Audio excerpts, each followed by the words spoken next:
ब्रह्मा गुरु विष्णु गुरुदेवो महेश्वरा गुरु साक्षात परम ब्रह्मा तस्मै श्री गुरुवे नमः।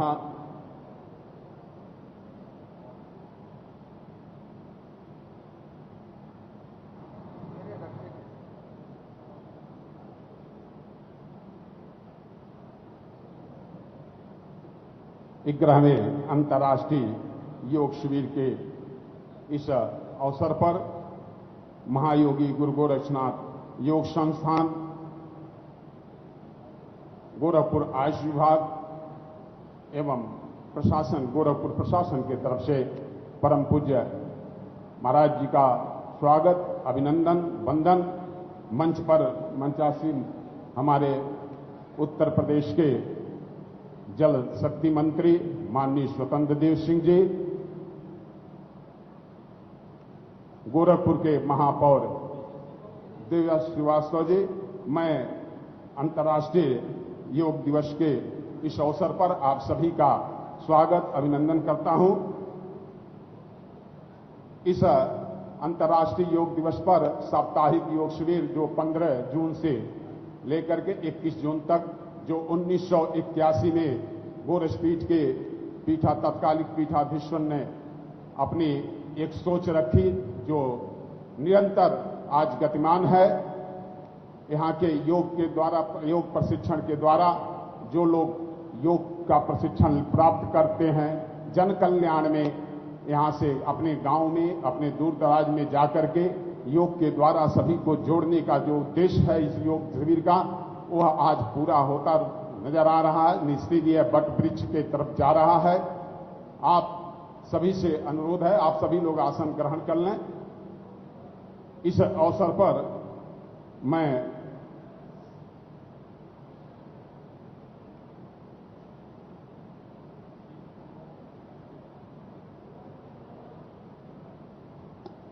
आगे ज्यादा न कुछ कहते हुए मैं परम पूज्य उत्तर प्रदेश के माननीय यशस्वी मुख्यमंत्री जी से सादर अनुरोध करता हूं कि आप 2 मिनट हम सभी को अपना संबोधन प्राप्त कराएंगे।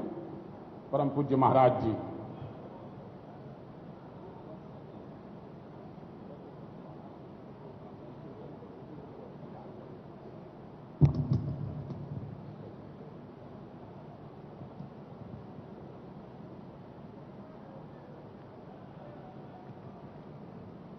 ग्यारहवें अंतर्राष्ट्रीय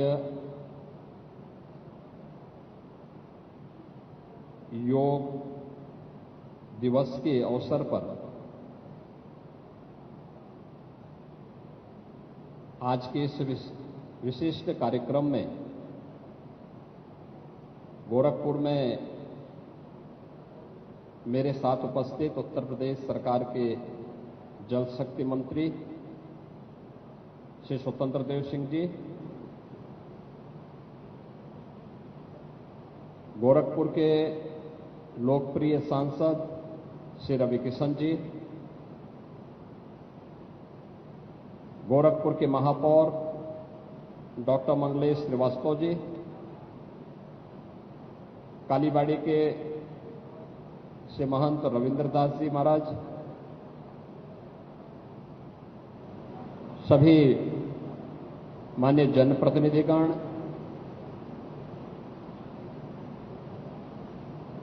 योग प्रशिक्षुगण और 11वें अंतर्राष्ट्रीय योग दिवस का साक्षी बन रहे सभी उपस्थित बहन और भाइयों, प्रदेश के अलग अलग स्थानों पर आयोजित हो रहे इस कार्यक्रम में,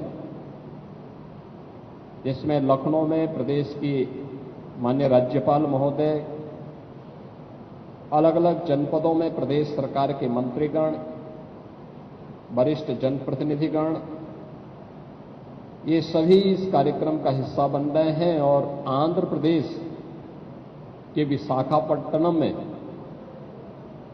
आदरणीय प्रधानमंत्री जी स्वयं इस कार्यक्रम के माध्यम से पूरी दुनिया को भारत के योग के महत्व के बारे में अवगत करा रहे हैं। मैं सबसे पहले 11वें अंतर्राष्ट्रीय योग दिवस के अवसर पर आप सभी को हृदय से बधाई देता हूं और इस आयोजन में आप सभी का स्वागत करता हूं, अभिनंदन करता हूं।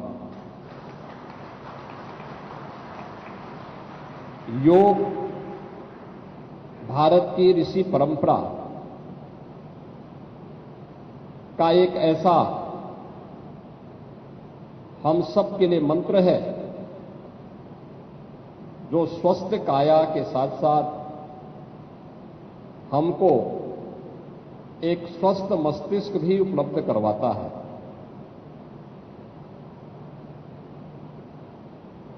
भारतीय मनीषा ने योग के बारे में प्राचीन काल से ही इसके महत्व के बारे में हम सभी को बहुत विस्तृत रूप से अवगत कराया था। और वैसे भी भारतीय मनीषा का यह मानना रहा है कि शरीर माध्यम खलु धर्म साधनम, यानी जितने भी धर्म के साधन हैं, धर्म, अर्थ, काम और मोक्ष, इन सब की प्राप्ति एक स्वस्थ शरीर से ही की जा सकती है।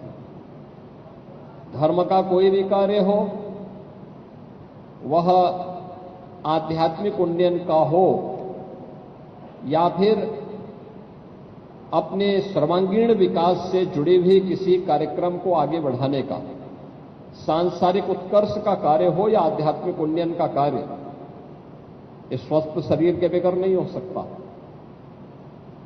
इसी प्रकार से अर्थ का उपार्जन, अगर आप एक स्वस्थ शरीर के माध्यम से इस अर्थ के उपार्जन के साथ जुड़ते हैं तो वह आपके लोक कल्याण का माध्यम बनता है, आपको अनेक प्रकार से आगे बढ़ाने के लिए भी प्रेरित करता है, आपके लिए उपयोगी भी होता है। इसी प्रकार से कामनाओं की पूर्ति भी आपकी तभी होती है जब आप स्वस्थ शरीर में हैं, एक स्वस्थ शरीर आपके पास है।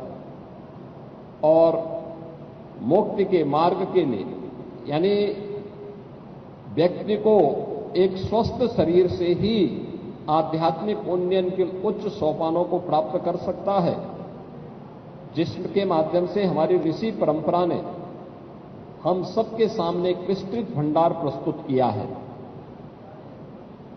इस शरीर माध्यम खलु धर्म साधनम का जो भाव है, इसकी पूर्ति अगर हमें कहीं से प्राप्त होती है तो वह योग के माध्यम से हमें प्राप्त होती है। योग भारत की ऋषि परंपरा का वह प्रसाद जिसे लोक कल्याण का माध्यम बना करके आत्म कल्याण के माध्यम से, लोक कल्याण का माध्यम बना करके विश्व कल्याण का मार्ग जिसके माध्यम से भारत ने प्रशस्त किया था। और यह एक लंबी परंपरा, इसके अलग अलग आयाम हम सबको देखने को मिलते हैं।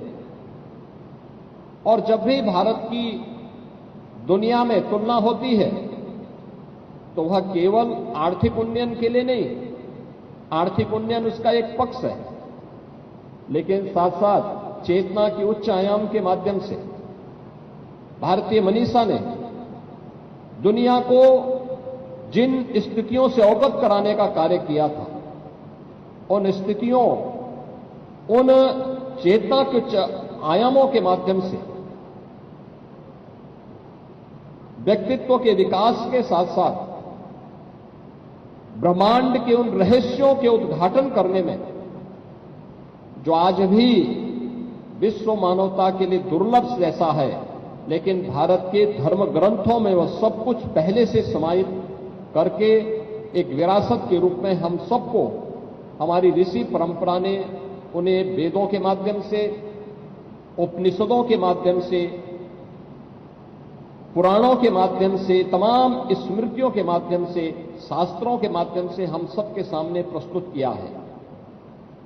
योग की उसी परंपरा को आगे बढ़ाने का आधुनिक युग में श्रेय जाता है देश के यशस्वी प्रधानमंत्री श्री नरेंद्र मोदी जी को। याद करिए योग की सुविधा को दुनिया के अंदर अलग अलग व्यक्ति अपने नाम से पेटेंट कराता था। कोई योगासन को पेटेंट कराता था, कोई योग के किसी अन्य कार्यक्रम को पेटेंट करवाने का काम करता था। परिणाम क्या होता था कि व्यक्ति इन सब से हम लोगों की विरासत, भारतीय मनीषा की विरासत, भारतीय ऋषि परंपरा का जो एक ज्ञान है, इससे दुनिया लाभान्वित भी होती थी, लेकिन अपने नाम से उन कार्यक्रमों को, उन यौगिक क्रियाओं को अपने नाम से पेटेंट कराने का काम करती थी, अपने नाम से ग्रंथों की रचना करती थी। और अंततः परिणाम क्या होता था कि भारत अपनी विरासत से वंचित हो जाता था। लेकिन हर भारतवासी इस बात के लिए आभारी है प्रधानमंत्री मोदी जी का कि उन्होंने उनके प्रयास से यूएनओ ने 2014 में प्रधानमंत्री बनने के बाद योग की इस विरासत को मान्यता दी करके, वैश्विक स्तर पर मान्यता देकर के 21 जून की तिथि को अंतर्राष्ट्रीय योग दिवस के रूप में मनाने का निर्णय लिया। और 21 जून 2015 से लेकर के लगातार केवल भारत ही नहीं, दुनिया के लगभग 190 देश भारत की इस योग की विरासत के साथ जुड़ करके अपने आप को गौरवान्वित महसूस करता है। भारत की इस योग की विरासत के साथ भारत की ऋषि परंपरा के प्रति हम सबका एक कृतज्ञता भी है। आने वाली पीढ़ी को अपनी विरासत के साथ जोड़ने का एक प्रयास भी है और एक स्वस्थ शरीर के माध्यम से एक स्वस्थ मस्तिष्क की अवधारणा को साकार करने का भी एक अभिनव प्रयास है।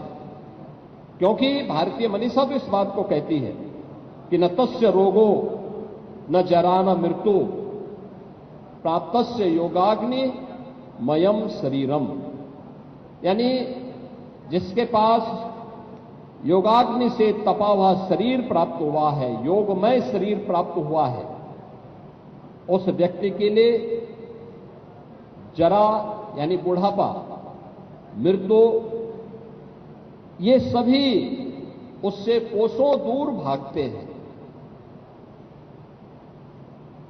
क्योंकि स्वस्थ शरीर, अगर व्यक्ति में बीमारी से व्यक्ति ने मुक्ति पा ली, व्यक्ति ने असमय आने वाले बुढ़ापे को अपने आप से दूर कर लिया नियमित और संयमित दिनचर्या के माध्यम से, तो यह संभव है। और यह मेरा भी सौभाग्य है कि मुझे इस 11वें इस योग अंतर्राष्ट्रीय योग दिवस के अवसर पर महायोगी भगवान गोरक्षनाथ की इस पावन धरा पर इस योग दिवस का साक्षी बनने का अवसर प्राप्त हो रहा है। इससे पहले मैं पिछले 8 वर्षों से मुझे लखनऊ में या अन्य स्थानों पर इस आयोजन के साथ जुड़ने का अवसर प्राप्त हुआ। इस बार 11वें योग दिवस के कार्यक्रम के साथ जुड़ने के लिए मैं स्वयं गोरखपुर में उपस्थित हुआ हूं। मैं एक बार फिर से आप सभी को उत्तर प्रदेश के अंदर अलग अलग स्थानों में 11वें योग दिवस के कार्यक्रम के साथ साक्षी बन रहे सभी योग प्रशिक्षुओं का, योग जिज्ञासुओं का, योग साधकों का हृदय से स्वागत करता हूं, उनका अभिनंदन करता हूं। और योग का यह प्रसाद आप सबके जीवन में आपको स्वस्थ शरीर और स्वस्थ मस्तिष्क के माध्यम से लोक कल्याण के मार्ग पर प्रशस्त कर सके, इस बात के लिए मैं आप सबके प्रति अपनी शुभकामनाएं देता हूं।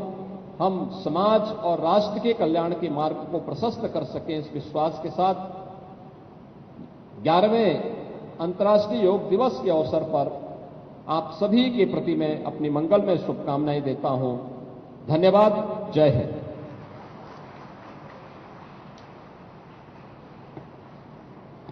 अब इसके पश्चात सभी महानुभावों से अनुरोध है, हम सामने बैठ करके वहां पर माननीय प्रधानमंत्री जी का लाइव देखेंगे और उसके पश्चात 7 बजे से हम योगाभ्यास एक साथ मिलकर के करेंगे।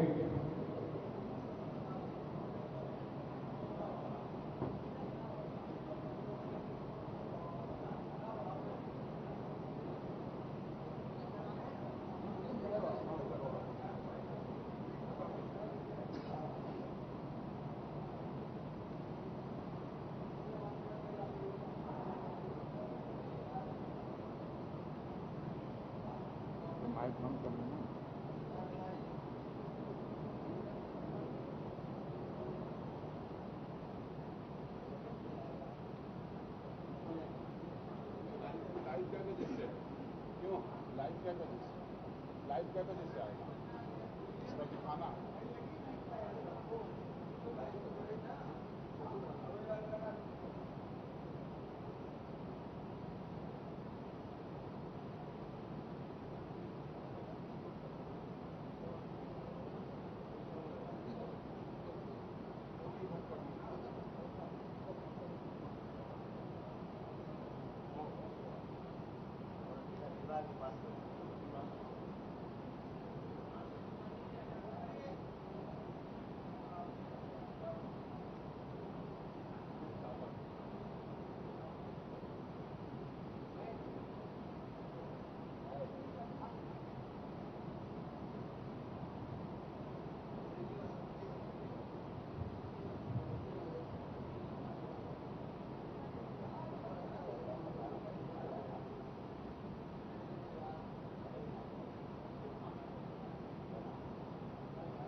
बल मिलेगा आत्मा को, स्वस्थ होगा ये शरीर, तीक्ष्ण होगी बुद्धि और मन की भी मिटेगी पीर, बल मिलेगा आत्मा को, स्वस्थ होगा। से शुरू हुए योगांध्र अभियान के तहत 10 लाख योग साधकों का एक समूह बनाया गया है, जिससे पूरे राज्य में योग की निरंतर संस्कृति को बढ़ावा मिलेगा। इस अभियान के अंतर्गत कल 25,000 ट्राइबल छात्र छात्राओं ने एक साथ मिलकर 15 मिनट में 12 बार सूर्य नमस्कार करके Guinness book of world records में अपना नाम दर्ज करवाया है। मैं इस कार्यक्रम का कल साक्षी रहा एवं इसकी सफलता के लिए आंध्र प्रदेश सरकार को मैं बहुत बधाई देता हूं। आज जब विश्व के अनेक प्रकार के असंतुलन, तनाव, संघर्ष, गलत आहार विहार के कारण जीवन शैली आधारित शारीरिक और मानसिक व्याधियों की बड़ी चुनौतियों से जूझ रहा है, तब हमारे भारत का योग एक आशा की किरण के रूप में समाधान बनकर सामने आया है। आदरणीय प्रधानमंत्री जी, आपसे प्रेरणा लेकर लोगों के बीच हेल्दी फूड को प्रमोट करने के लिए इस बार आयुष मंत्रालय ने एक छोटा सा इनिशिएटिव लिया है। हम दिल्ली में 70 जगहों पर आज आईडीवाई के इस प्रोग्राम में सभी प्रतिभागियों को आयुष आहार वितरित करेंगे।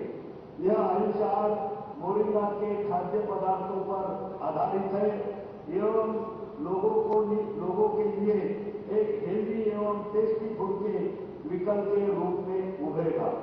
मैं इस अवसर पर यहाँ उपस्थित सभी से अपील करता हूँ कि आइए हम सब मिलकर आदरणीय प्रधानमंत्री जी के मार्गदर्शन में एक पृथ्वी एक स्वास्थ्य के लिए योग के मूल मंत्र को अपने मार्गदर्शक सिद्धांत के रूप में अपनाएं। योग को सिर्फ एक उत्सव न बनाए बल्कि जीवन शैली का अंग बनाए। जय हिंद, जय योग।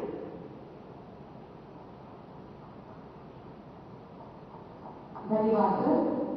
యోగాంధ్ర 2025 11వ అంతర్జాతీయ యోగా దినోత్సవాన్ని పురస్కరించుకుని ఈరోజు 28 కిలోమీటర్ల యోగా చరిత్రను సృష్టించేందుకు గిన్నెస్ వరల్డ్ రికార్డ్ సాధనకు మరి అలాగే ఒకే ప్రాంగణంలో 3 లక్షలకు పైగా యోగ సాధకులు చేస్తున్నటువంటి కార్యక్రమంగా పరిగణించి 2 వరల్డ్ రికార్డ్స్ మనం స్థాపించబోతున్నాం. అలాగే శక్తి శాంతితో ముడిపడిన వ్యక్తిత్వం, ఇదే ఆయన నిజమైన ధ్యానం. పౌరుల పట్ల బాధ్యత, దేశం పట్ల శ్రద్ధ, యువత పట్ల నమ్మకం, ఇవన్నీ ఆయన స్ఫూర్తిదాయకమైన జీవన శైలిలో నిండి ఉన్నాయి. ఆయన యోగా ధ్యానం పట్ల ఉన్న ఆసక్తి రాజకీయాల ఒత్తిడి మధ్య సైతం తన మనశ్శాంతిని ఎలా నిలుపుకోవాలో ప్రత్యక్షంగా నిరూపించింది యోగా. సినిమా మరియు రాజకీయాలు రెండింటినీ సమతుల్యం చేయడానికి ఆయన అభ్యసించేది యోగా. బ్లాక్ బెల్ట్స్ కలిగిన మార్షల్ ఆర్ట్స్ నిపుణులు ఫిట్నెస్ అంటే శరీర పరిమితి మాత్రమే కాదు, శక్తి, శాంతి, సమతుల్యత వీటన్నిటి కలిపిన రూపం అని నమ్మే honourable deputy chief minister Shri Pawan Kalyan గారి సంఘం.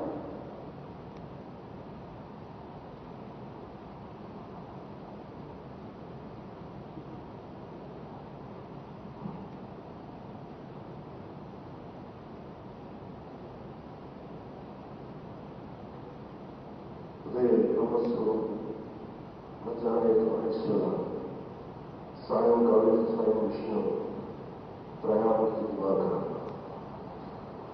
ముందుగా సూర్య భగవానుడికి నమస్కారాలు తెలియజేస్తూ, యోగ విద్యను అందించిన ఆది యోగి పరమశివునికి, ఆ మహాయోగ విద్యని మనకి పతంజలి మహర్షి యోగ శాస్త్రం కూడా అందించారు. వారి ఇరువురి పాదపద్మములకు నమస్కారం. మన యోగ విశిష్టతను, గొప్పతనాన్ని ఋగ్వేదంలో ఉన్న మహానాములు తెలియజేస్తే, దానిని ప్రపంచవ్యాప్తం చేసిన దార్శనికులు మాత్రం గౌరవ ప్రధానమంత్రి శ్రీ నరేంద్ర మోదీ గారు. భారతీయ సనాతన ధర్మం తాలూకు విశిష్టతను యోగా ద్వారా విశ్వవ్యాపితం చేసిన ఘనత ఆయన సొంతం. యోగా సాధకులు ఎంతటి దృఢ చిత్తాన్ని కలిగి ఉంటారు, ఒత్తిడి జయించి సంకల్ప సాధకులుగా ఎలా నిలబడతారన్న దానికి కూడా మన గౌరవ ప్రధాని శ్రీ మోదీజీ గారు వెలుగుతున్నారు. ప్రపంచ యోగా దినోత్సవం యావత్ భారతవానికి, భారతీయులకి దక్కిన గౌరవం. సరిగ్గా ఒక 2014 అప్పుడే ఐక్యరాజ్య సమితిలో గౌరవ ప్రధానమంత్రి మోదీ గారు ప్రవేశపెట్టినప్పుడు దాదాపు 177 దేశాలు ఈ రెజల్యూషన్ కి మద్దతు పలికారు. ఇంతమంది మద్దతుని కూడగట్టగలిగి ఈరోజు మనకి 2015 నుంచి యోగ దినోత్సవం ప్రారంభమైంది. ఈ రోజున గౌరవ ముఖ్యమంత్రి ప్రధానమంత్రి మోదీ గారి పిలుపు మేరకు మనం మొదట విశాఖ 11వ యోగ దినోత్సవ సంబరాలకు వేదికైంది. శ్రీ మోదీ గారి సమక్షంలో గౌరవ ముఖ్యమంత్రి వర్యులు శ్రీ చంద్రబాబు నాయుడు గారి కృషితో ప్రపంచ రికార్డుకు వేదిక నిలిచింది.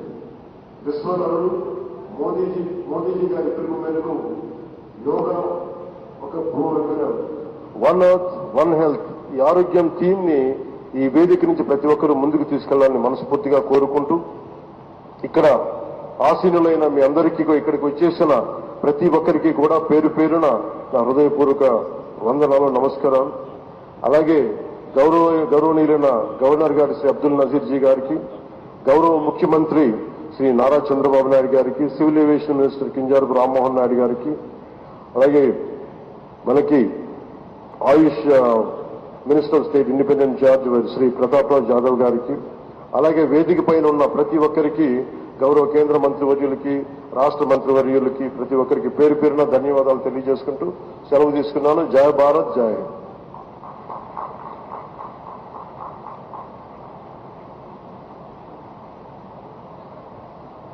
ఇప్పుడు మన గౌరవనీయులైన ముఖ్యమంత్రి గారిని, ప్రధాని గారికి అంగవస్త్రాన్ని అందించి జ్ఞాపికని బహూకరించి స్వాగతం పలకవలసిందిగా మనవి చేస్తున్నాం. శ్రీ లక్ష్మీ నరసింహస్వామి సాక్షిగా ఈనాటి యోగాంధ్ర కార్యక్రమం సరికొత్త రూపం దాల్చి సరికొత్త రికార్డుని సృష్టించబోతున్నాం. ముందుగా అంగవస్త్రాన్ని అందిస్తున్నారు ముఖ్యమంత్రి నారా చంద్రబాబు నాయుడు గారు మన ప్రియతమ ప్రధాని గారికి.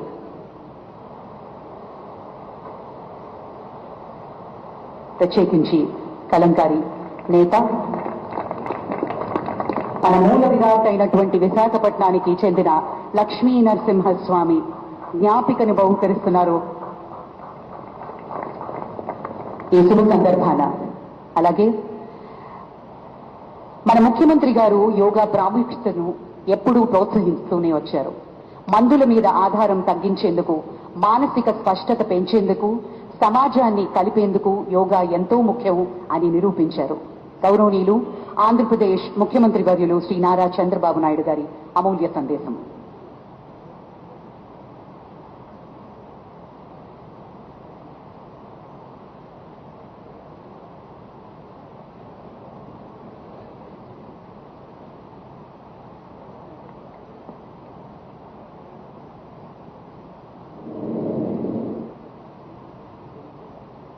Honorable Prime Minister Narendra Modi ji, His Excellency Governor of Andhra Pradesh, Honorable Minister, Ayush, Government of India, Deputy CM, Sri Pawan Kalyan ji, Honorable Ministers from Government of India and Government of Andhra Pradesh, and all respected participants across the world who joined us today. I welcome all of you to the beautiful city of Visakhapatnam for auspicious occasion of 11th International Day, Yoga Day, to create history. I am thanking our visionary Prime Minister Narendra Modi ji for making yoga popular not only in India, across the world. He started International Yoga Day through United Nations and made yoga a global wellness movement. Today, it is being celebrated in more than 175 countries, across 12 lakh locations, with the participation of over 10 crore people. Yoga is accepted by everyone, irrespective of nationality, region, religion, and language. Yoga results in union of body, mind, and spirit.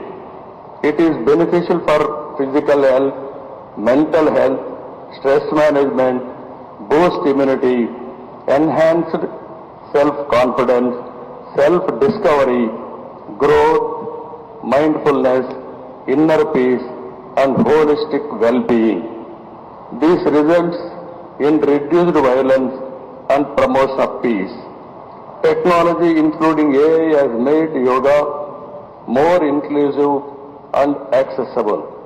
I thank Honorable Prime Minister for giving us the opportunity to host this event and gracing us with his presence today. Inspired by his vision, we organized a month-long Yogandhra campaign by training more than 1.44 lakh yoga trainers, registering over 2.17 crore participants in 1.4 lakh locations, 3 lakh plus participants in single location, that is beautiful city of Visakhapatnam, from here 28 kilometers up to Bhogapuram, and issuing 1.7 crore certificates. We are proud to announce yesterday around 22,122 tribal students have achieved Guinness record for most people performing Surya Namaskar simultaneously. We congratulate them. Global competition has started in various aspects of yoga. I am happy to note that in September, Yoga Super League is beginning. I request Honorable Prime Minister to use his good offices to include yoga in regular Asian Games, Commonwealth Games, and ultimately Olympic Games. You are all aware, any history has to be created, only Narendra Modi ji, and also any record can be break that is possible only for Narendra Modi ji. That is where I am requesting him.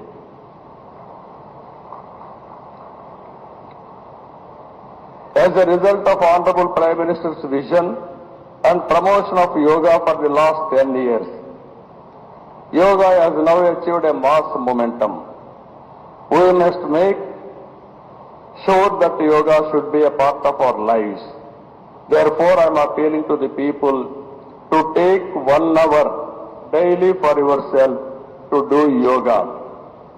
To the youth I say, embrace yoga not only as a form of exercise, but as a powerful tool to enhance focus, discipline, creativity in today's rapidly evolving digital world. With constant practice, you will be able to see a miracle in your life. Ultimately, a happier society. This is also the core goal of Vision Swarnandhra 2047, a healthy, wealthy and happy Andhra Pradesh, part of Vikasit Bharat. Honorable Prime Minister has revived yoga, naturopathy, Ayurveda, promoting green energy, Swachh Bharat and natural farming. Modi's vision is not just for healthy global community, but for a healthy planet as well. Let us continue to work together to strengthen the spirit of one earth, one health. It is a historical day for all of us to gather here, as well as those who joined us globally. Let us work together to achieve global peace and happiness. ఈ రోజు మిమ్మల్ని చూసిన తర్వాత 30 రోజుల పాటు ఒక దీక్షలా, ఒక ఉద్యమంలాగా యోగా కార్యక్రమంలో భాగస్వాములయ్యారు. సత్తా చాటారు. యోగాంధ్ర కార్యక్రమం ట్రెండ్ సెట్టర్గా నిలిచింది. నరేంద్ర మోడీ గారు ప్రారంభించిన ఈ ఉద్యమాన్ని మనమందరం ఆచరించి జీవన విధానంగా మార్చుకొని అందరిలో చైతన్యం తీసుకొస్తూ తెలుగు జాతి ప్రపంచానికి ఆదర్శంగా నిలవాలని మనస్ఫూర్తిగా పిలిపిస్తున్నా ఈ కార్యక్రమానికి ఇంత విజయవంతంగా నిర్వహించిన ప్రతి ఒక్కరికి మనస్ఫూర్తిగా ధన్యవాదాలు, కృతజ్ఞతలు. జై భారత్, జై ఆంధ్రప్రదేశ్.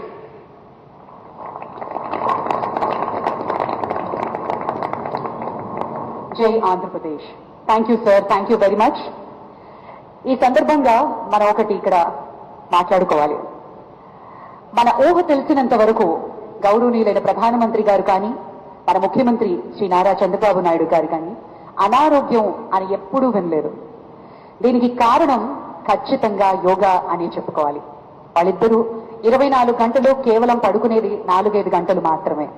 ఇద్దరూ ఎప్పుడూ కూడా యువకుల్లా 7 వయస్సులో కూడా నవ యువకుల్లా దూసుకుపోవడానికి కారణం ముమ్మాటికి మన సాంప్రదాయాల్ని గౌరవించడం, మన విలువల్ని పరిరక్షించడం, యోగా ద్వారా వారు ఎప్పుడూ ఆరోగ్యంగా ఉండడం మనందరికీ ఆదర్శవంతం. Thank you very much sir. Well, ladies and gentlemen, Department of Post is proud to release a commemorative postage stamp, first day cover. These philatelic tributes on the occasion of 11th International Day of Yoga capture the essence of yoga as a symbol of harmony and health. Now I request DSVR Murthy Garu, Chief Postmaster General, Andhra Pradesh Circle, to hand over the album to the Honorable Minister, Sri Chandrasekhar Pemmasani Garu. Honorable Minister Pemmasani Garu will present the first album of the commemorative stamp to the Honorable Prime Minister for its formal release. మనందరి కరతాళ ధ్వనుల మధ్య ఈ అంతర్జాతీయ యోగా దినోత్సవాన్ని పురస్కరించుకుని కమ్మెమరేటివ్ postage stamp ని గౌరవ ప్రధాని గారి చేతుల మీదుగా ఆవిష్కరణ జరిగింది.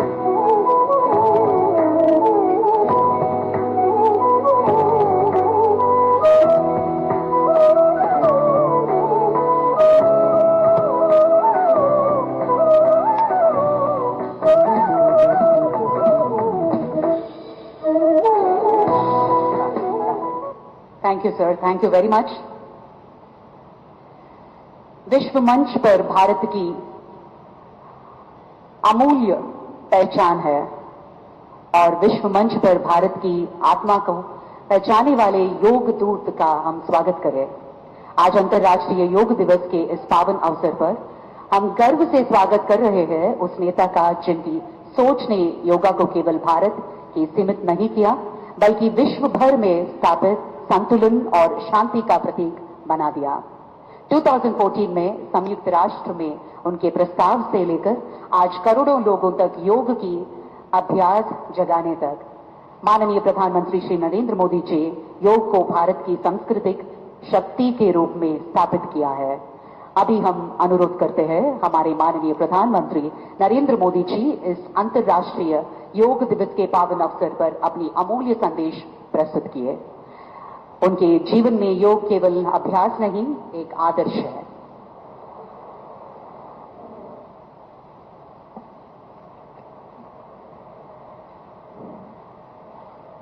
आंध्र प्रदेश के राज्यपाल सैयद अब्दुल नजीर जी, यहां के लोकप्रिय मुख्यमंत्री मेरे परम मित्र चंद्रबाबू नायडू गारू, केंद्रीय कैबिनेट के मेरे सहयोगी के राम मोहन नायडू जी, प्रताप राव यादव जी, चंद्रशेखर जी, भूपति राजू श्रीनिवास वर्मा जी, राज्य के डिप्टी सीएम पवन कल्याण गारू, अन्य महानुभाव और मेरे प्यारे भाई और बहनों, आप सबको नमस्कार। देश और दुनिया भर के सभी लोगों को इंटरनेशनल योग डे की बहुत बहुत शुभकामनाएं। आज 11वीं बार पूरा विश्व 21 जून को एक साथ योग कर रहा है। योग का सीधा साधा अर्थ होता है जुड़ना, और ये देखना सुखद है कि कैसे योग ने पूरे विश्व को जोड़ा है। मैं बीते एक दशक में योग की यात्रा को जब देखता हूं तो बहुत कुछ याद आता है। वो दिन जब संयुक्त राष्ट्र में भारत ने प्रस्ताव रखा कि 21 जून को अंतर्राष्ट्रीय योग दिवस के रूप में मान्यता मिले, और तब कम से कम समय में दुनिया के 175 देश हमारे इस प्रस्ताव के साथ खड़े हुए। आज की दुनिया में ऐसी एकजुटता, ऐसा समर्थन सामान्य घटना नहीं है। ये सिर्फ एक प्रस्ताव का समर्थन भर नहीं था, ये मानवता के भले के लिए दुनिया का सामूहिक प्रयास था। आज 11 साल बाद हम देख रहे हैं कि योग दुनिया भर में करोड़ों लोगों की जीवन शैली का हिस्सा बन चुका है। मुझे गर्व होता है जब मैं देखता हूं कि हमारे दिव्यांग साथी ब्रेल में योग शास्त्र पढ़ते हैं। वैज्ञानिक अंतरिक्ष में योग करते हैं। गांव गांव में युवा साथी योग ओलंपियाड में भाग लेते हैं। यहां सामने देखिए, ये नेवी के सभी जहाजों में भी अभी बहुत शानदार योगा कार्यक्रम चल रहा है।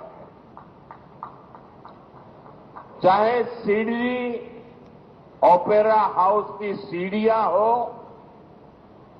या एवरेस्ट की चोटी हो या फिर समंदर का विस्तार हो, हर जगह से एक ही संदेश आता है, योग सभी का है और सभी के लिए है।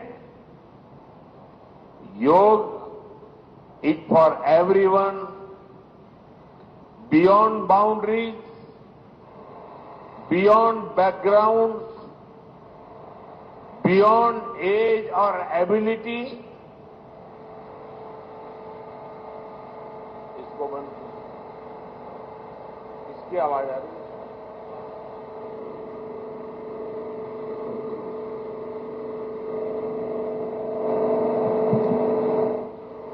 साथियों, आज मुझे इस बात की खुशी है कि हम सभी विशाखापट्टनम में हैं।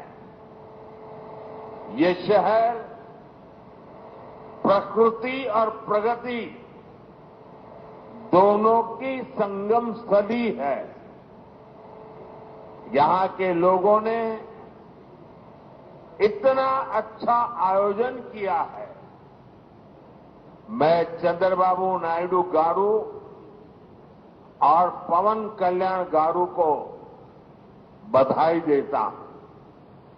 आपके नेतृत्व में आंध्र प्रदेश ने योगांध्रा अभियान का एक शानदार इनिशिएटिव लिया।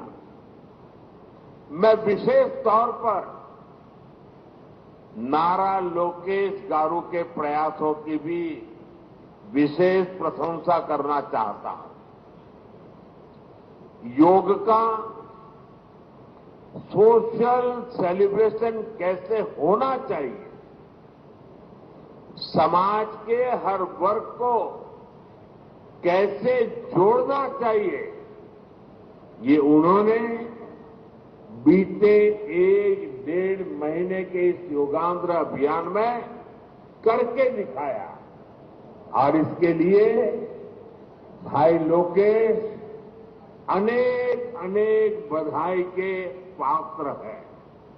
और मैं तो देशवासियों को भी कहूंगा कि ऐसे अवसरों को किस प्रकार से सामाजिक स्तर पर गहराई से ले जाया जा सकता है, भाई लोकेश ने जो काम किया है उसको एक नमूने के रूप में देखना चाहिए।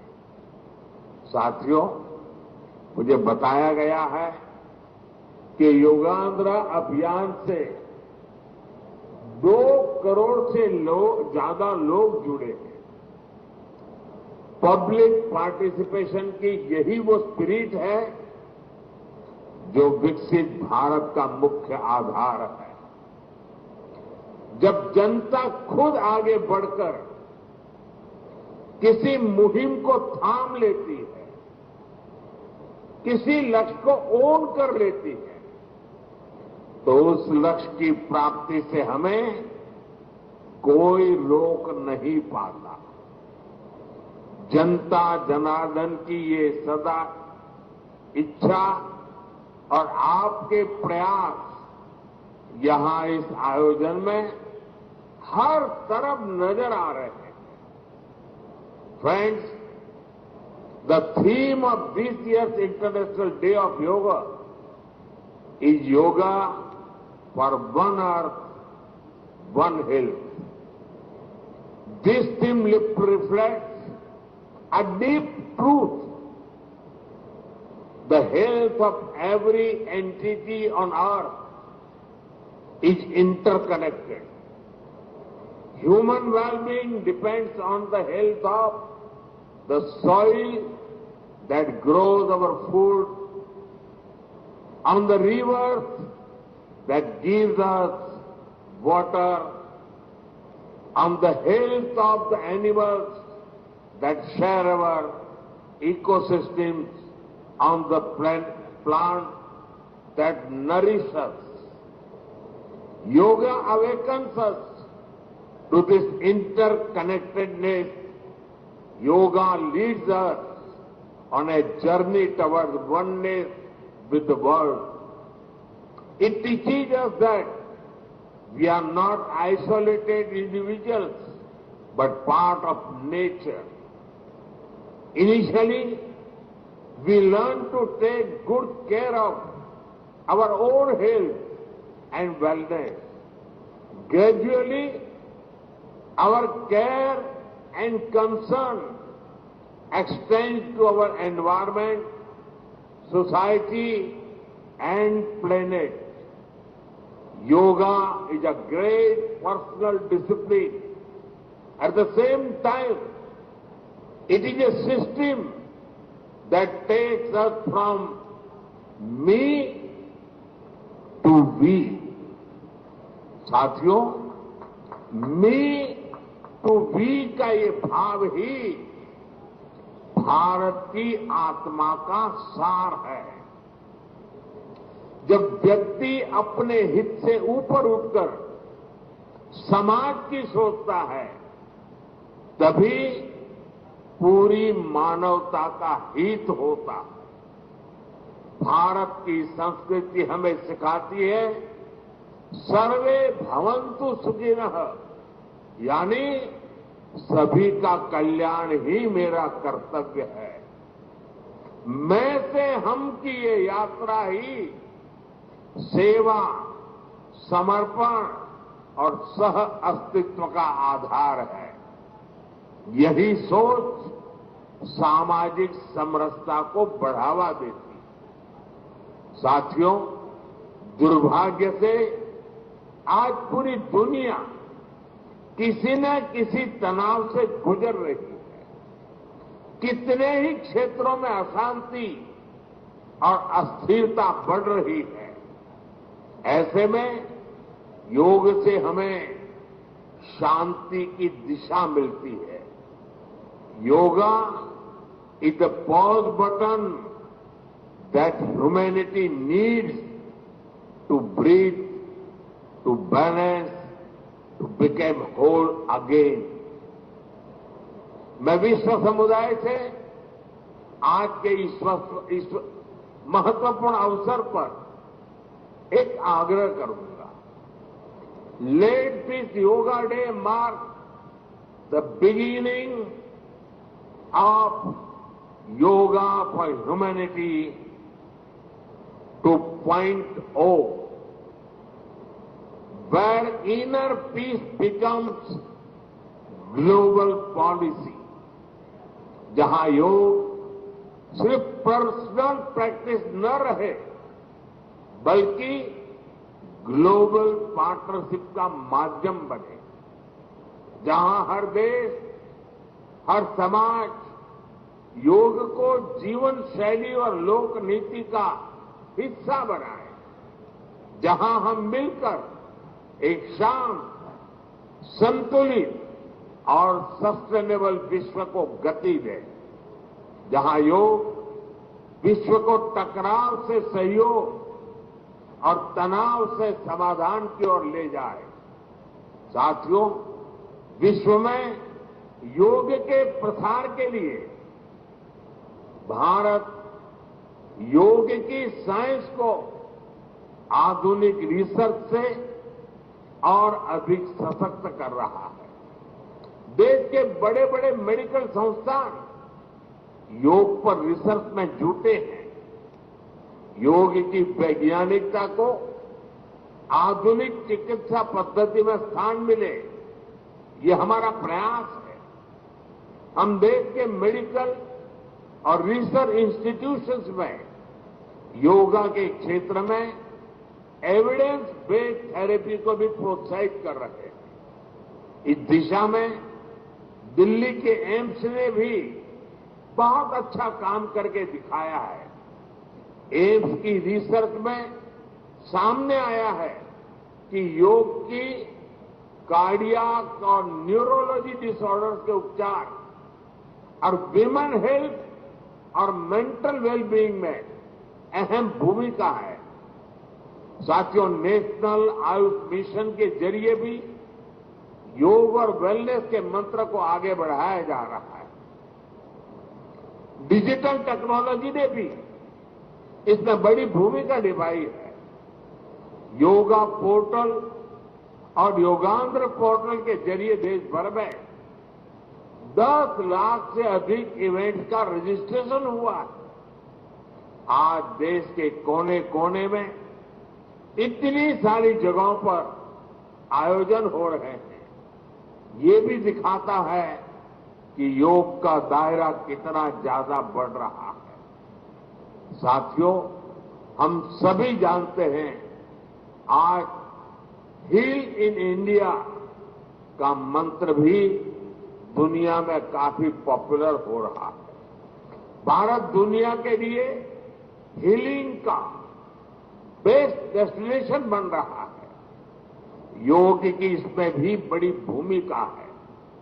मुझे खुशी है कि योग के लिए कॉमन योगा प्रोटोकॉल बनाया गया है। योगा सर्टिफिकेशन बोर्ड के 6.5 लाख से अधिक ट्रेन वॉलेंटियर, करीब 130 मान्यता प्राप्त संस्थान और मेडिकल कॉलेजों में 10 दिन का योग मॉड्यूल, ऐसे अनेक प्रयास एक होलिस्टिक इकोसिस्टम तैयार कर रहे हैं। देश भर में हमारे जो आयुष्मान आरोग्य मंदिर है, वहां ट्रेन योग टीचर तैनात किए जा रहे हैं। दुनिया भर के लोगों को भारत के इस वेलनेस इकोसिस्टम का फायदा मिले, इसलिए विशेष आयुष वीजा दिए जा रहे हैं। साथियों, आज योग दिवस पर मैं ओबेसिटी की तरफ भी फिर से सभी का ध्यान आकर्षित करना चाहूंगा। बढ़ती ओबेसिटी पूरी दुनिया के लिए एक बड़ा चैलेंज है। मैंने मन की बात कार्यक्रम में भी इस पर विस्तार से चर्चा की थी। इसके लिए अपने खान पान में 10% ऑयल कम करने का चैलेंज भी शुरू किया था। मैं एक बार फिर देशवासियों से, दुनिया भर के लोगों को इस चैलेंज से जुड़ने का आह्वान करता हूं। अपने खाने में कैसे हम कम से कम 10% ऑयल कंजम्पशन कम करें, इसके लिए जागरूकता फैलानी है। ऑयल की खपत कम करना, अनहेल्दी डाइट से बचना और योग करना, ये बेहतर फिटनेस की जड़ी बूटी है। साथियों, आइए हम सब मिलकर योग को एक जन आंदोलन बनाएं, एक ऐसा आंदोलन जो विश्व को शांति, स्वास्थ्य और समरसता की ओर ले जाए, जहां हर व्यक्ति दिन की शुरुआत योग से करे और जीवन में संतुलन पाए, जहां हर समाज योग से जुड़े और तनाव से मुक्त हो, जहां योग मानवता को एक सूत्र में पिरोने का माध्यम बने, और जहां yoga for one earth one health एक वैश्विक संकल्प बन जाए। एक बार फिर आंध्र के नेतृत्व को बधाई देते हुए, आंध्र के लोगों को बधाई देते हुए और विश्व भर में फैले हुए योग प्रैक्टिशनर्स और योग प्रेमियों को बधाई देते हुए आप सबको अंतर्राष्ट्रीय योग दिवस की मैं बहुत बहुत शुभकामनाएं देता हूं। धन्यवाद। धन्यवाद सर। अभी हम योग अभ्यास के लिए प्रयास करें। I request honourable minister. अब हमें सभी एक साथ योगाभ्यास यहाँ पर करेंगे। हमारे यहाँ मंच से हमारे जो साधक हैं यहाँ से आप सभी को करेंगे और आप इनको देख करके योगाभ्यास करें। धन्यवाद।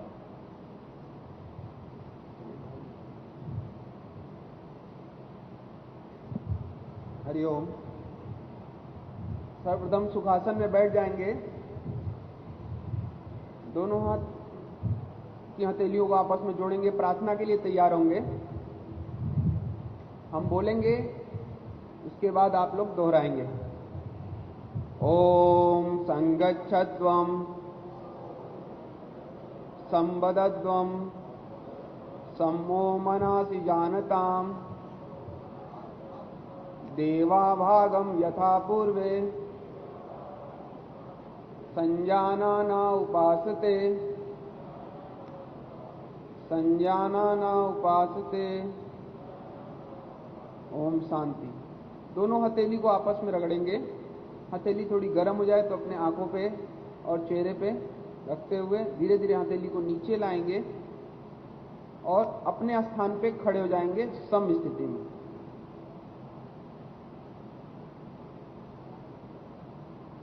पहला अभ्यास हम लोग करेंगे ग्रीवा संचालन। तो गर्दन को आगे मोड़ना है, पीछे मोड़ना है। पहला सर्वप्रथम सामने देखेंगे। श्वास छोड़ते हुए ठुड्डी को अपने कंठकूप से लगाने की कोशिश करेंगे। दोनों हथेली कमर पे। श्वास छोड़ते हुए ठुड्डी को अपने कंठकूप से लगाइए। चिन को अपने थ्रोट से लगाने की कोशिश कीजिए और धीरे धीरे चेहरा उठाएंगे सामने। धीरे धीरे चेहरा उठाएंगे सामने और ऊपर की तरफ देखेंगे, आकाश की तरफ। आंखें खुली हुई, श्वास समान। जिसको भी गर्दन में ज्यादा समस्या है वो आगे की तरफ नहीं झुकाएगा। वापस आइए धीरे धीरे सामने, धीरे धीरे सामने। श्वास छोड़ते हुए ठुड्डी को कंठ से लगाएंगे, कंठकूप से लगाएंगे। कमर नहीं मोड़ेंगे, केवल गर्दन मोड़ना है। श्वास भरते हुए धीरे धीरे पुनः बीच में और ऊपर की तरफ। पुनः एक बार और दोहरा लेंगे। श्वास छोड़ते हुए सामने और पूरा छोड़ के ठुड्डी को कंठ से लगा देंगे। श्वास भरते हुए सामने, विश्राम। अगला अभ्यास नेक बेंडिंग का है। गर्दन को दाहिने साइड और बाएं साइड मोड़ना है। जैसे खड़े वैसे खड़े रहेंगे। श्वास छोड़ते हुए दाहिनी तरफ गर्दन को मोड़ेंगे। दाहिना कान दाहिने कंधे की तरफ झुकेगा, दृष्टि सामने। श्वास भरते हुए पुनः वापस आएंगे और इसी क्रिया को बाईं तरफ दोहराएंगे। वापस श्वास भरते हुए बीच में और पुनः दाहिनी तरफ। श्वास भरते हुए बीच में और छोड़ते हुए बाईं तरफ। विश्राम। अगला अभ्यास नेक ट्विस्टिंग का है। गर्दन को घुमाना है। तो श्वास छोड़ते हुए दाहिनी तरफ घूमेंगे। ठुड्डी को अपने कंधे की तरफ ले जाएंगे। श्वास भरते हुए पुनः सेंटर में आएंगे, मध्य में, और इसी तरफ बाईं तरफ घुमाएंगे। दृष्टि सामने रखिए जिससे मंच पे आप देखते रहें, गलती ना करें। वापस बीच में और दाहिनी तरफ। वापस बीच में और बाईं तरफ। वापस बीच में और विश्राम। अब गर्दन को क्लॉकवाइज घड़ी की सुई की दिशा में घुमाना है और फिर वापस लाना है। तो सर्वप्रथम ठुड्डी को अपने कंठकूप से लगाएंगे। धीरे धीरे चेहरे को दाहिनी तरफ से पीछे की तरफ ले जाएंगे, ऊपर की तरफ, और बाईं तरफ से धीरे धीरे आगे लाके सामने मिला देंगे। और यहीं से हमको वापस हो जाना है। धीरे धीरे बाईं तरफ से पीछे की तरफ और दाहिनी तरफ से आगे की तरफ। पुनः इसको 2 बार और दोहराएंगे। गर्दन की मांसपेशियों को जितना शिथिल ढीला रख सकते हैं रखिए और आराम से गर्दन में बिना तनाव दिए हुए इसको करते रहेंगे। 2 बार करना है सीधे और 2 बार उल्टा। वापस सामने देखेंगे। और सम स्थिति में खड़े हो जाएंगे। पैर के पंजों के बीच में 2 से 4 इंच का गैप, दोनों हथेली जंघाओं की तरफ, कमर गर्दन सीधा। अब करेंगे स्कंद संचालन का। तो पहले हथेली साइड में कंधे की तरफ फैलाएंगे, कंधे के समानांतर श्वास भरते हुए, और ऐसे ही धीरे धीरे ऊपर की तरफ ले जाएंगे, ऊपर की तरफ तानते हुए ले जाएंगे, जिससे कंधे का जकड़न दूर हो जाए। वापस आएंगे धीरे धीरे,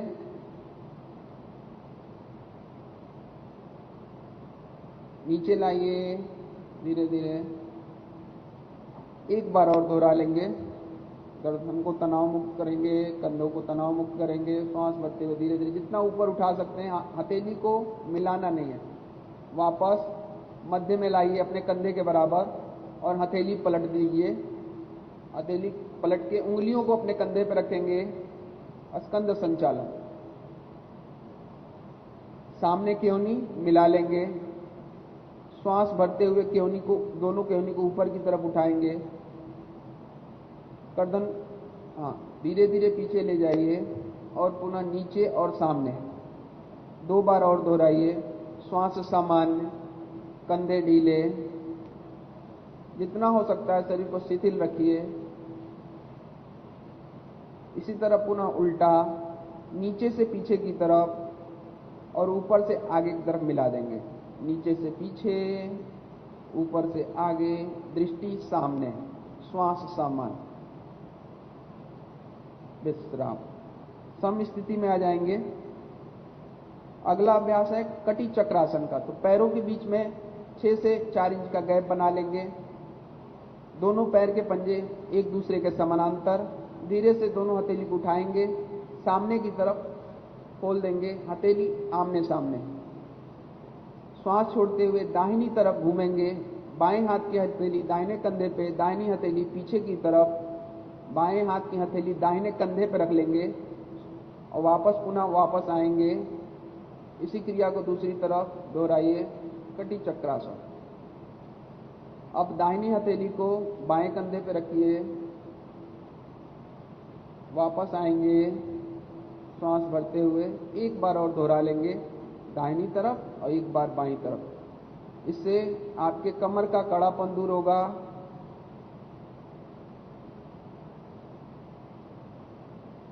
शरीर लचीला बनेगा। वापस आएंगे और विश्राम।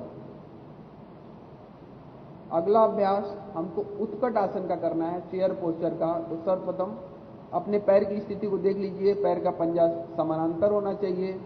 धीरे धीरे दोनों हथेली को सामने की तरफ उठाइए, जमीन के समानांतर। हथेली का अंदर का हिस्सा जमीन की तरफ, कमर गर्दन सीधा। श्वास सामान्य करते हुए घुटने के बल हमको बैठना है, घुटना संचालन।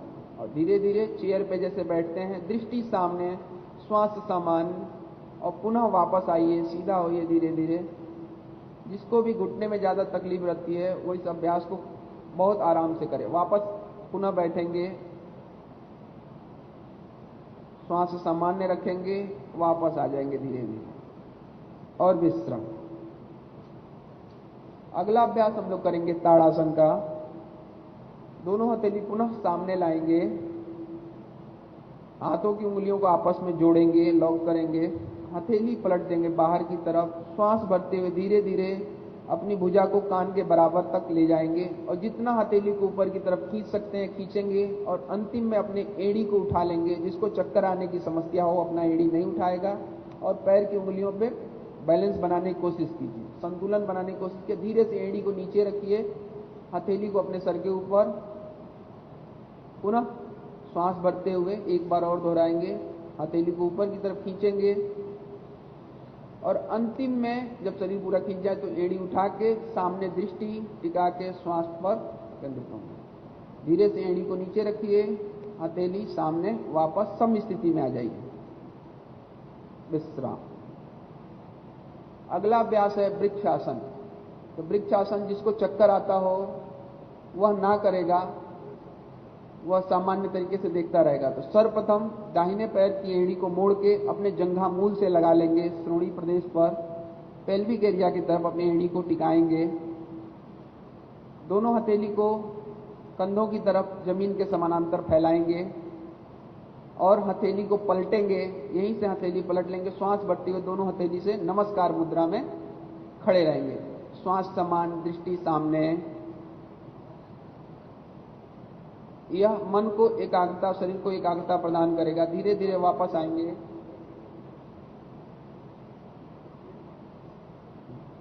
इसी तरह दूसरी तरफ से एक बार।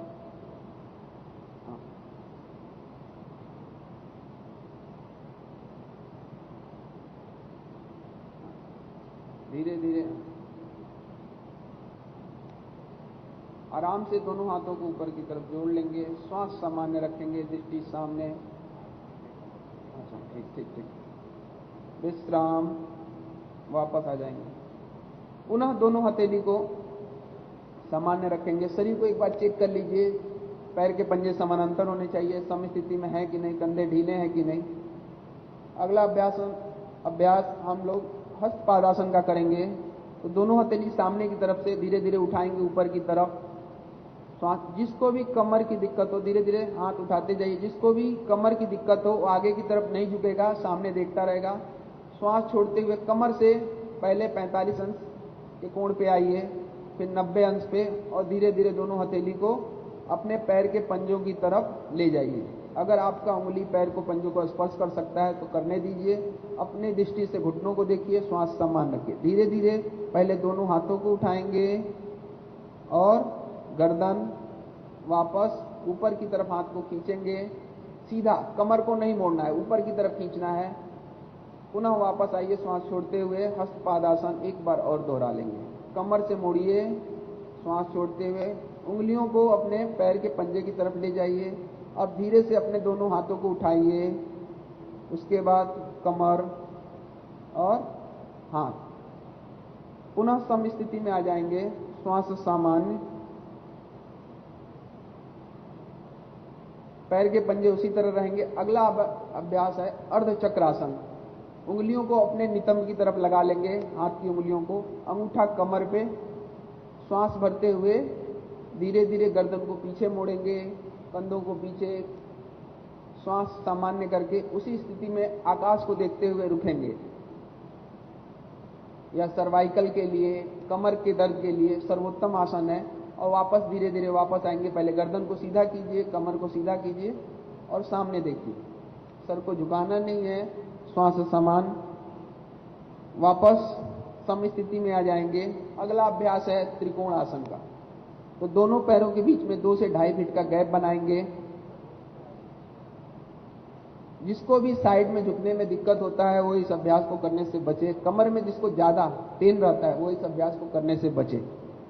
दोनों हथेली को जमीन के समानांतर फैला देंगे, कंधे की तरफ, हथेली नीचे की तरफ। अब धीरे से दाहिने पैर के पंजे को दाहिनी तरफ 45 अंश घुमा देंगे और धीरे धीरे दाहिनी तरफ कमर से मुड़ेंगे।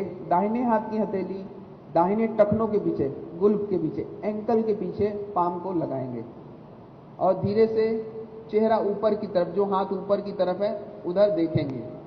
श्वास समान। वापस चेहरा को पहले जैसे लाएंगे और कमर को सीधा करेंगे। पैर के पंजे को ठीक करेंगे। अब इसी तरह बाएं पैर के पंजे को 45 अंश बाईं तरफ घुमा देंगे। धीरे धीरे कमर से मुड़िए और गर्दन घुमा दीजिए ऊपर की तरफ। श्वास समान। वापस आएंगे और विश्राम। धीरे से जहां आप खड़े हैं वहीं बैठ जाएंगे और पैर को आगे की तरफ खोल देंगे। पैर की उंगलियों को थोड़ा सा हिला लीजिए, घुटनों को थोड़ा हिला लीजिए। पैर की उंगलियों को बाएं दाएं, पंजा और घुटना ऊपर नीचे। अपने शरीर को तनाव मुक्त रखिए। इसी आसन में बैठे रहेंगे। इस आसन का नाम है दंड आसन। दोनों हथेली जमीन पर टिकी हुई, दोनों पंजे आपस में सटे हुए पैर के साइड में। चलिए अगला अभ्यास करने के लिए तैयार हो जाएंगे। भद्रासन। तो दोनों पैर के तलवे को आपस में मिलाएंगे। धीरे धीरे घुटना मोड़ते हुए एड़ी को अपने श्रोणी प्रदेश, जननेंद्रिय की तरफ लाएंगे। कमर गर्दन सीधा, श्वास समान। यह आपके मन को, शरीर को दृढ़ता प्रदान करता है, एकाग्रता प्रदान करेगा। अब इसी में तितली आसन का थोड़ा अभ्यास कर लेंगे, जिसके गर्दन में, जांघ में, गर्दन में कोई तनाव हो, धीरे धीरे रिलीज हो जाएगा। तो थोड़ा थोड़ा अपने घुटने को ऊपर नीचे हिलाइए, जितना हिला सकते हैं, और कमर सीधा रखिए, श्वास सामान रखिए। अब रुक जाइए, विश्राम। भद्रासन में रुकेंगे 2-4 सेकेंड, वापस धीरे से दोनों पैरों को खोल देंगे।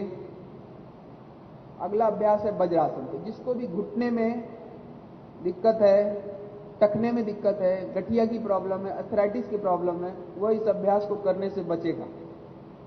तो सर्वप्रथम दाहिने पैर को मोड़ के, दाहिने पैर का तलवा दाहिने नितंब के नीचे रखेंगे, बाएं पैर को मोड़ के बाएं पैर का तलवा बाएं नितंब के नीचे रखेंगे, घुटना आपस में सटा हुआ, दोनों हथेली आपके जंघाओं पे, श्वास सामान्य। एक बार अपने श्वास को चेक कीजिए, श्वास सामान्य है, कमर गर्दन सीधा है, हम कहीं कोई तनाव में तो नहीं है।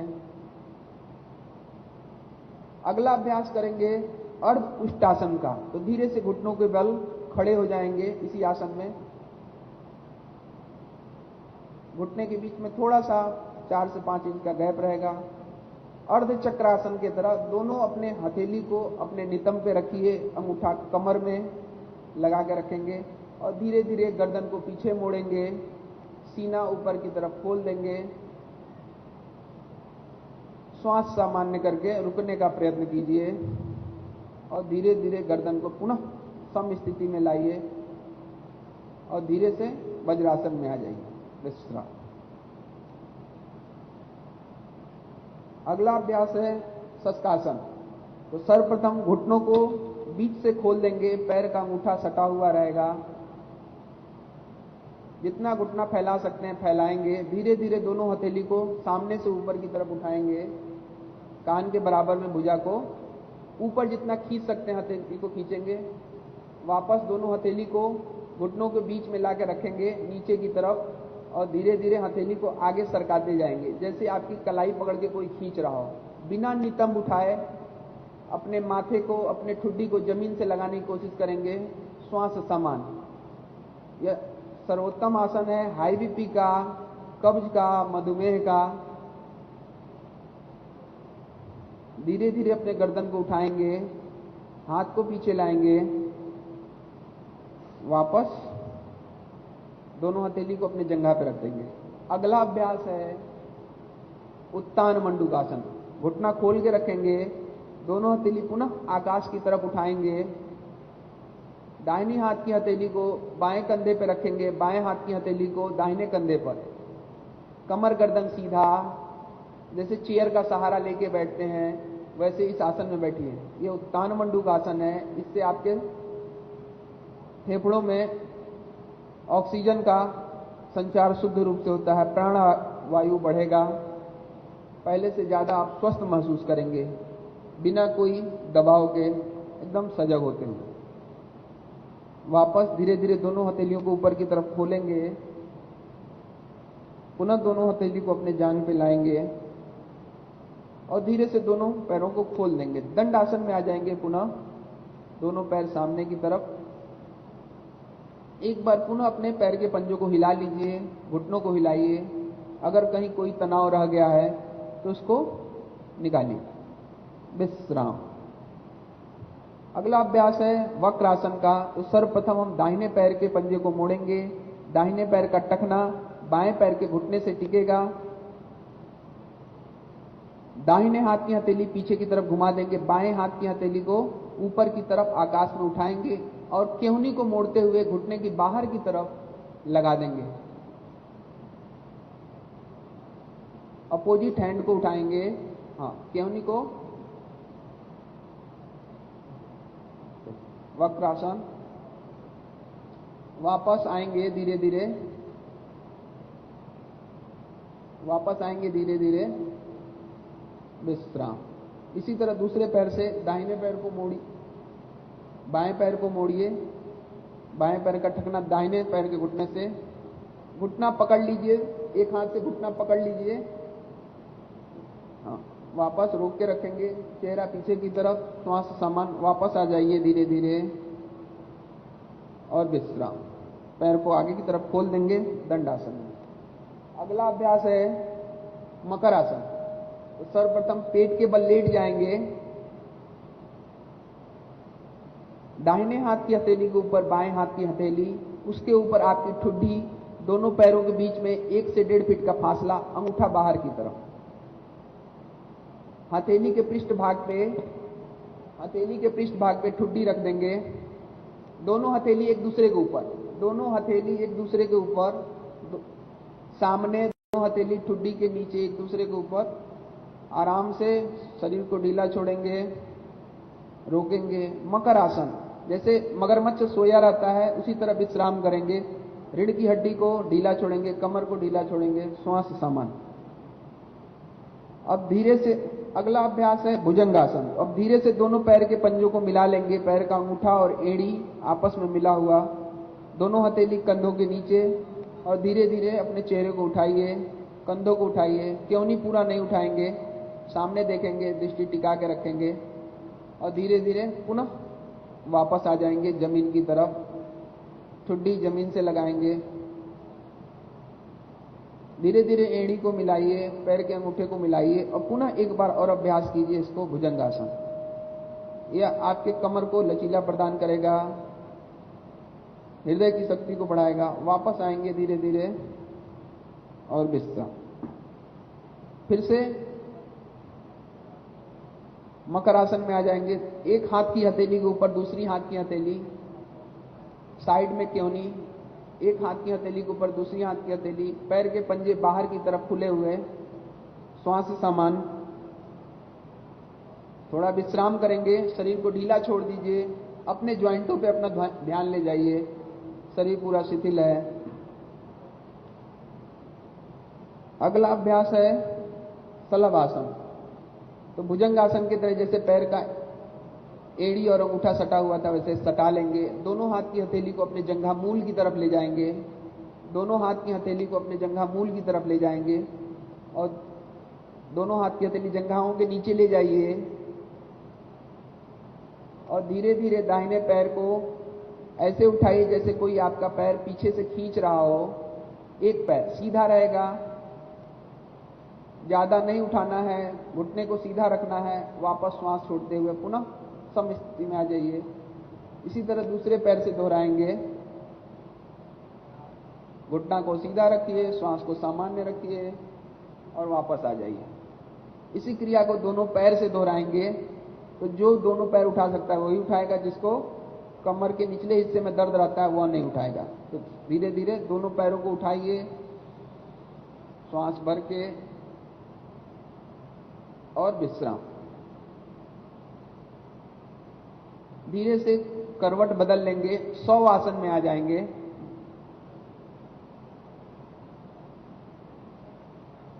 सीधा लेटना है। 100 आसन मतलब शरीर में जब प्राण निकल जाता है तो शरीर 100 आसन में चला जाता है। तो ऐसे ही अपने को तनाव मुक्त शरीर को ढीला छोड़ देंगे। पैर के पंजों के बीच में 1 से 1.5 फीट का फासला, हथेली आकाश की तरफ खुली हुई, कमर गर्दन ढीला।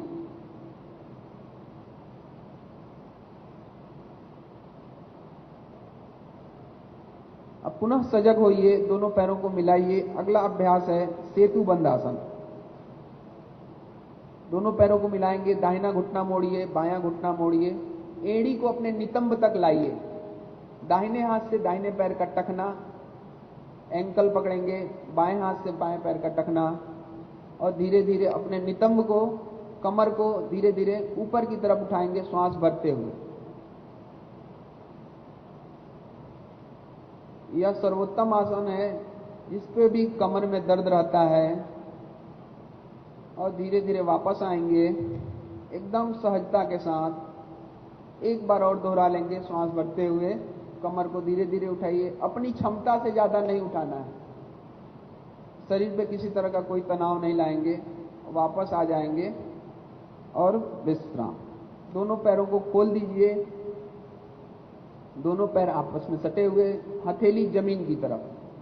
हथेली आप अपने हथेली से अपने मैट को, अपने आसन को दबाने की कोशिश कीजिए। अगला अभ्यास है उत्तान पादासन। तो एक एक पैर से पहले करेंगे। दाहिने पैर को 1 फुट की ऊंचाई पर उठाएंगे, जैसे कोई पैर तान रहा हो। पंजे अपनी 1 फुट उठाना है, ज्यादा नहीं उठाना है। उत्तान पादासन में 1 फुट उठाना है। वापस आएंगे नीचे। दूसरा पैर, पैर के पंजे को अपनी तरफ खींचिए, एड़ी बाहर की तरफ। इससे आपके घुटने के नीचे थोड़ा आराम मिलेगा। वापस आ जाएंगे। इसी क्रिया को दोनों पैरों से करेंगे। जिसको भी कमर के निचले हिस्से में दर्द रहता है वो इस अभ्यास को ना करें। धीरे धीरे दोनों पैर उठाएंगे। जमीन से ज्यादा नहीं उठाना है, 1 फीट से ज्यादा नहीं उठाना है। और धीरे धीरे पैर को नीचे लाएंगे और विश्राम। अगला अभ्यास होगा अर्ध हल आसन का। इसमें भी जिसको कमर के नीचे दर्द रहता है और जो पैर नहीं उठा सकता वह नहीं उठाएगा। जबरदस्ती कभी नहीं करेंगे। आसन के साथ अपनी क्षमता को चेक करते रहेंगे। तो धीरे धीरे प्रथम उत्तान पादासन में आइए, जैसे अभी पुनः आपने किया, और धीरे धीरे दोनों पैरों को और उठाइए। पैर के पंजों को 90 डिग्री पूरा उठा लीजिए। झटका नहीं देना है, गर्दन उठेगा नहीं, सर का पिछला हिस्सा जमीन से सटा रहेगा, श्वास समान रहेंगे। पैर के अंगूठे को देखिए और धीरे धीरे पुनः वापस पहले उत्तान पादासन में आइए और धीरे से बिना सर उठाए एड़ी को जमीन पर रख दीजिए। अर्ध हलासन पूरा हुआ। थोड़ा सा विश्राम करेंगे। पैरों के बीच में थोड़ा गैप दे दीजिए। शरीर को शिथिल कीजिए। अगला अभ्यास है पवन मुक्तासन। जिसको भी गैस की, कब्ज की शिकायत रहती है उसके लिए सर्वोत्तम आसन है। कमर के दर्द के लिए सर्वोत्तम आसन है। तो सर्वप्रथम दाहिने पैर को मोड़ेंगे, उसके बाद बाएं पैर को मोड़ेंगे। दोनों घुटनों को आपस में सटाएंगे। घुटनों को अपने सीने की तरफ लाएंगे श्वास छोड़ते हुए। दोनों हाथ की हथेली को आपस में लॉक करके घुटना पकड़ लेंगे और धीरे से चेहरा उठाएंगे। जिसके गर्दन में दर्द रहता है, सर्वाइकल रहता है, वह गर्दन नहीं उठाएगा और अपने घुटनों को देखिए और रोकिए शरीर को। पुनः सर को ढीला छोड़ेंगे, जमीन पर रख देंगे सर का पिछला हिस्सा और धीरे से पैर को आगे की तरफ खोल देंगे। श्वास सामान्य। शवासन में रुकेंगे। शवासन का पूर्ण अभ्यास। थोड़े से 2 मिनट के लिए विश्राम करेंगे। पैरों के बीच में 1 से 1.5 फीट का फासला, आंखें बंद, श्वास सामान्य। एक बार जहां जहां हम बोल रहे हैं वहां अपनी चेतना को ले जाइए। जैसे दोनों पैर के टखने, दोनों पैर के घुटने, दोनों जंघा मूल, पूरी रीढ़ की हड्डी, गर्दन का जोड़, दोनों कंधों का जोड़, दोनों क्योनी, दोनों कलाई, सर का पिछला हिस्सा, माथा, दोनों आंख, कान, गाल, नाक, गला, सीना, सीना का मध्य भाग, पेट और नाभि, नाभि के नीचे का हिस्सा। पुनः दोनों पैर के अंगूठे। केवल अपने मन को घुमाना है इन अंगों पर। 2 बार अपने आप इसको घुमा लीजिए। इन सब अंगों को ध्यान करते हुए अपने शरीर, मन को अपने इन शरीर के अंगों पे घुमा लीजिए। इससे आपका शरीर पूरा शिथिल हो जाएगा, पूरा रिलैक्स हो जाएगा। आसन के दौरान कहीं कोई खिंचाव आ गया होगा तो अपने जगह ठीक हो जाएगा। तनाव रहित होकर आंखें बंद रखिए। 1 से 1.5 मिनट के लिए आंखें बंद रखिए। श्वास को सामान्य रखिए। आसपास के वातावरण में जो भी ऊर्जा उत्पन्न हो रही है उसको महसूस कीजिए। चलिए अब लंबा गहरा श्वास लेंगे। थोड़ा सा पैर की उंगलियों को हिलाएंगे, हाथ की उंगलियों को हिलाएंगे और बाएं करवट, लेफ्ट साइड घूम जाएंगे। धीरे से बिना झटका दिए हुए बाईं तरफ घूमेंगे और उठ के सुखासन में बैठ जाएंगे। सुखासन में बैठेंगे पलथी मार के, या जो वज्रासन में बैठ सकता है वज्रासन में बैठें, जो पद्मासन में बैठ सकते हैं पद्मासन में बैठें। कलाई आपके क्योनी पर, हथेली आकाश की तरफ खुली हुई, पहले उंगली अंगूठा आपस में सटा हुआ। श्वास सामान्य। अगला अभ्यास करेंगे कपालभाति का। कपालभाति में झटके से श्वास को बाहर नाक से फेंकना है। कहीं कोई शरीर में ज्यादा हलचल नहीं करना है, शरीर को नहीं हिलाना है, नाक से प्रेशर से श्वास को, चेहरे को सामान्य रखना है, चेहरे पे किसी तरह की कोई हलचल नहीं लाना है, केवल आपका नाक का और जहां से शक्ति का उपयोग होता है तो पेट का उपयोग होगा। पेट से झटके देंगे, नाक पे प्रेशर पड़ेगा, श्वास बाहर जाएगा।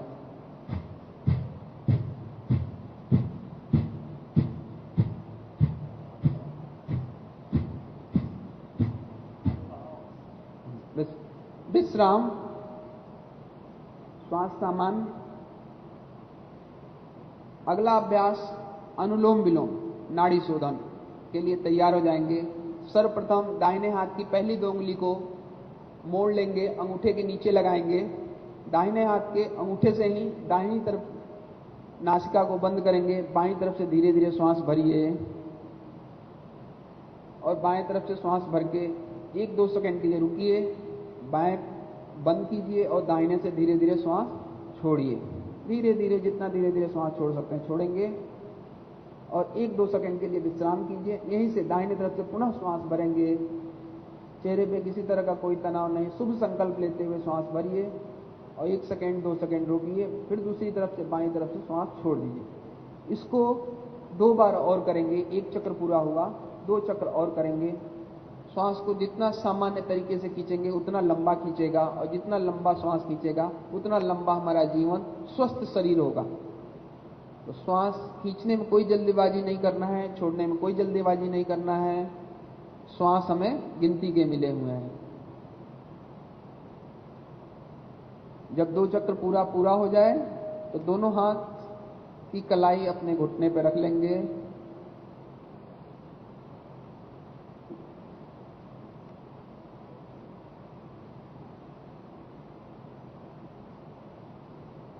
अगला अभ्यास करेंगे शीतली प्राणायाम का। तो सर्वप्रथम जीभ को बाहर की तरफ निकालेंगे। जीभ को नलीनुमा, जैसे कागज को फोल्ड करते हैं, रोल करते हैं, उसी तरह जीभ को बाहर ऐसे रोल कर देंगे। अब मुंह से धीरे धीरे श्वास भरेंगे। यह शरीर को शीतलता करते रहिए, धीरे धीरे श्वास भरते रहिए। यह शरीर को शीतलता प्रदान करता है। यह नेचुरल आपको ठंडक पहुंचाने का प्राणायाम है। धीरे धीरे मुंह बंद कर लेंगे, नाक से धीरे धीरे श्वास छोड़ेंगे। पुनः इसको 2 बार और दोहराएंगे। जीभ बाहर, जीभ को रोल करेंगे, धीरे धीरे मुंह से श्वास लेंगे। यह आपके भूख प्यास को भी कंट्रोल करता है।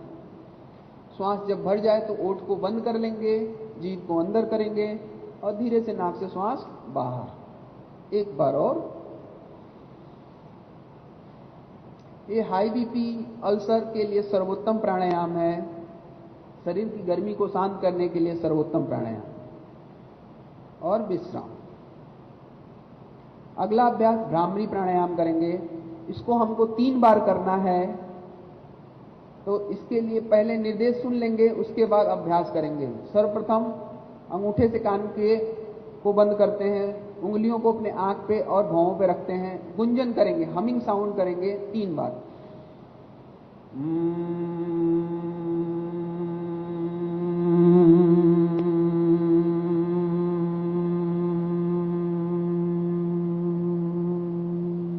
पुनः श्वास भरेंगे।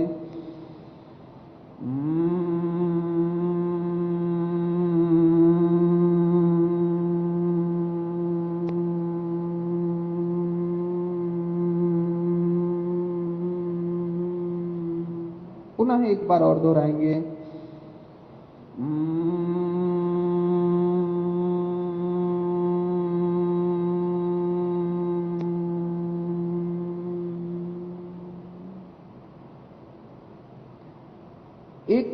एक मिनट के लिए आंखें बंद रखेंगे, कमर गर्दन सीधा। ध्यान जो आपने किया है उसके ध्वनि को पुनः अपने कान में सुनने की कोशिश कीजिए। सारा शरीर शिथिल, कमर गर्दन सीधा, कंधे ढीले। थोड़ा सा ध्यान का अभ्यास करेंगे। इसी स्थिति में ज्ञान मुद्रा में हाथ है या किसी की हथेली गोद में है। कमर गर्दन सीधा रहना चाहिए, कंधे ढीले रहने चाहिए, शरीर में किसी तरह का कोई तनाव नहीं। चेहरे पे हल्की सी प्रसन्नता। अपने श्वासों को महसूस कीजिए, जो नाक के अंदर श्वास अंदर आ रहा है और बाहर जा रहा है, उस श्वास को अपने शरीर में, गले में, फेफड़े में, और उस दबाव को अपने पेट में और शरीर में महसूस कीजिए। श्वास निकल रहा है, पेट हल्का हो रहा है, फेफड़ा हल्का हो रहा है, इसी तरह शरीर पूरा हल्का हो रहा है। अपने मानसिक मन को अपने भ्रुकुटी के मध्य में ले जाएंगे, जहां हम लोग चंदन टीका लगाते हैं, महिलाएं बिंदी लगाती हैं। एक बार के लिए 2-4 सेकंड के लिए वहां रुकेंगे। अपने आसपास के में जो ऊर्जा उत्पन्न हो रहा है उसको महसूस कीजिए। इस तपोभूमि में जो भी ऊर्जा महसूस आपको हो रहा है उसको अपने अंदर समेटने की कोशिश कीजिए।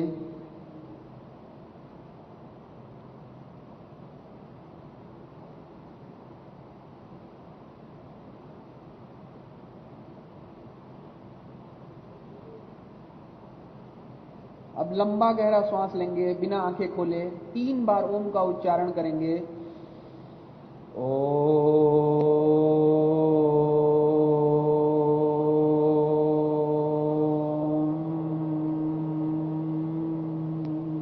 पुनः श्वास भरेंगे।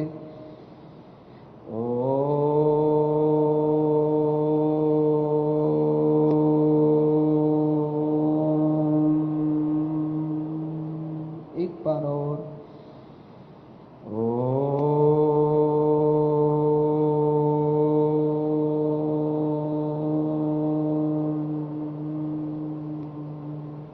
दोनों हाथों को आपस में जोड़ लेंगे, शांति पाठ करेंगे। हम बोलेंगे, आप लोग उसके बाद दोहराएंगे। ओम सर्वे भवन्तु सुखिनः, सर्वे सन्तु निरामया, सर्वे भद्राणि पश्यन्तु, मा कश्चित् दुःखभाग् भवेत्। ओम शांति शांति शांति।